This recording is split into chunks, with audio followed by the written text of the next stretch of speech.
গতকালকে একটা খেলা হয়েছে, ওই খেলার মিছিল করতে গিয়ে আমাদের নেত্রকোনা সদরে একটা ফুটফুটে কলিজার টুকরা যুবক ভাই মারা গেছে।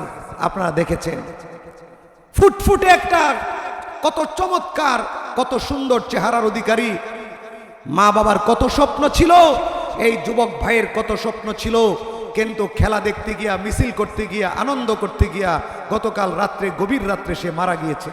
আমাদের নেত্রকোনা ঢাকা থেকে দুই সাংবাদিক খেলা দেখে আনন্দ করে উন্মাদ হয়ে গাড়ি চালায় আসতেছে, রাত্রে অ্যাক্সিডেন্ট করে দুই সাংবাদিক মারা গিয়েছে। বিশেষ করে 2026 সালে দাজ্জালের ফিতনা সেটা রূপ ধারণ করেছে, বিশ্বকাপ খেলার রূপ ধারণ করে আমাদের মাঝে এসেছে। কথা বলেন ঠিক কিনা? যুবক ভাইয়েরা, আপনারা মনে কষ্ট পাইতে পারেন যে আমরাও তো খেলা দেখি, হুজুরে আবার খেলার আলোচনা করার কি দরকার ছিল? আরে ভাই, দরকার আছে। আজকে এই খেলাটাই আমাকে, আপনাকে, আমাদের যুব সমাজকে এই দাজ্জালি ফিতনা, এই শয়তানি চক্রান্ত, ইহুদি খ্রিস্টানদের পক্ষ থেকে আবিষ্কৃত এই খেলা আজকে আমাদেরকে ধ্বংস করে ফেলতেছে। কথা বলেন ঠিক কিনা? এই খেলা আমাদেরকে ধ্বংস করছে, এই খেলা আমাদেরকে নামাজ থেকে বিরত রাখছে, এই খেলা আমাদের ঈমান নিয়ে যাচ্ছে, এই খেলা আমাদেরকে, আমাদের ঈমান আমল দুর্বল করে আমাদেরকে বেঈমানের দিকে আকৃষ্ট করছে। আজকে দেখেন, এই খেলার জন্য আমরা জীবন দিচ্ছি, এই খেলার জন্য আরেকজনের জীবন নিচ্ছি, এই খেলার জন্য রাত 2টা 3টা 4টা পর্যন্ত যুবক ভাইয়েরা জাগ্রত থাকে। অথচ এই মুসলমান যুবকদেরকে যদি বলা হয় ফজরের নামাজ পড়তে হবে, এই মুসলমান যুবকেরা, আমরা মুসলমানেরা ফজরের নামাজ পড়তে রাজি না, হুজুরের কথা মানতে রাজি না, বাবার কথা মানতে রাজি না। এই যুবকেরা মেসি, নেইমার, ব্রাজিল আর আর্জেন্টিনার সাপোর্ট করতে গিয়া বাবার কথা অমান্য করে রাত 2টা 3টা পর্যন্ত জাগ্রত থাকে।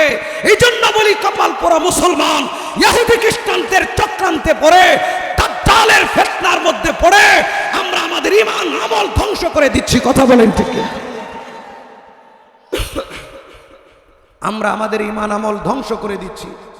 গতকালকে আপনারা দেখেছেন আমরা কতটা নিচে নেমে গেছি, কতটা অধপতন আমাদের হয়েছে। কষ্টে কথাগুলো বলছি। গতকালকে একটা খেলা হয়েছে, ওই খেলার মিছিল করতে গিয়ে আমাদের নেত্রকোনা সদরে একটা ফুটফুটে কলিজার টুকরা যুবক ভাই মারা গেছে।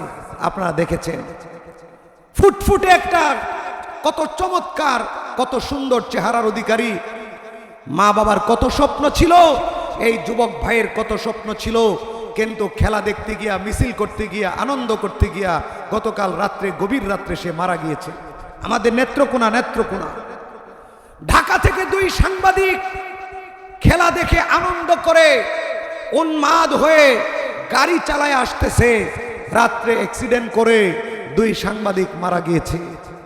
কতটা অধপতন আমাদের হয়েছে এই খেলার পিছনে। একটা দল ভেগে গিয়েছে, পরাজয় বরণ করেছে, তাদের পরাজয় বরণ সহ্য করতে না পেরে আত্মহত্যা করে মারা গিয়েছে। এতটা অধপতন হয়েছে আমাদের মুসলমান যুব সমাজের।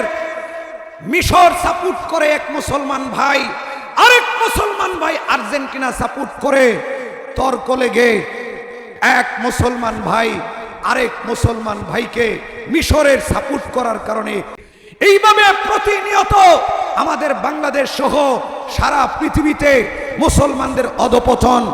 আরো আশ্চর্যের কথা যদি আপনাদেরকে শোনাই,